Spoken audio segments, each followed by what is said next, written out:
ઉદ્ધવને કવિ એક સરસ મજાની કવિતા આપી કે મીઠા મધુ ને મીઠા મેવડારે લોય એથી મીઠી તો નવી માત્રે પણ સોરઠ દેશ છે ને એની કઈક અલગ જ વાત છે એ કહે છે કે સોરઠ મીઠી રાગિણી રાગ મીઠો મલ્હાર સોરઠ મીઠી રાગિણી રાગ મીઠો મલ્હાર રણમાં મીઠી વારડી અને જગ મીઠી તલવાર રણમાં મીઠી વીરડી અને જંગ મીઠી તલવાર જંગમાં તલવાર જ કામ આવે શબ્દોના બાણ નહીં પણ હવે આ શબ્દોના બાણથી તમે હું નિર્ધારે સરસ મજાની કૃતિ છે ત્યારે આપણે વિદાય લેવી છે તો કે હવે વિદાય લેવી અઘરી છે અમથી એ થશે નહીં વિદાય લેવી અઘરી છે અમારાથી એ થશે નહીં તમે કહેશો તો જીવ આપવો સહેલો છે પણ હવે તમથી વિખૂટા પડાશે નહીં પણ છતાંય આ વિખૂટા પડવાની વેળ આવી છે તમે હું સરસ મજાની યાદો સ્વાતંત્રતા સંગ્રામ અને કૃષ્ણની ભક્તિ લઈને પોતાના હૃદયમાં એને હંમેશાને માટે સાચવવા પોતાના હૃદયમાં બીજ બનાવી અને વૃક્ષ બનીને પાંગરવા માટે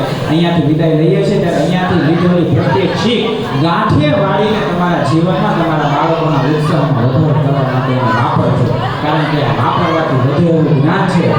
વાપરવાથી વધશે અને વધશે તો બીજાને કામમાં આવશે એવું જ્ઞાન લઈને આપણે સર્વે વિદાય લઈએ છીએ ત્યારે ઈશ્વરને યાદ કરીએ ઓમ સહનાવતુ સહનો ભુનક્તુ સહ વીર્યં કરવાવહૈ તેજસ્વિનાવધીતમસ્તુ મા વિદ્વિષાવહૈ ઓમ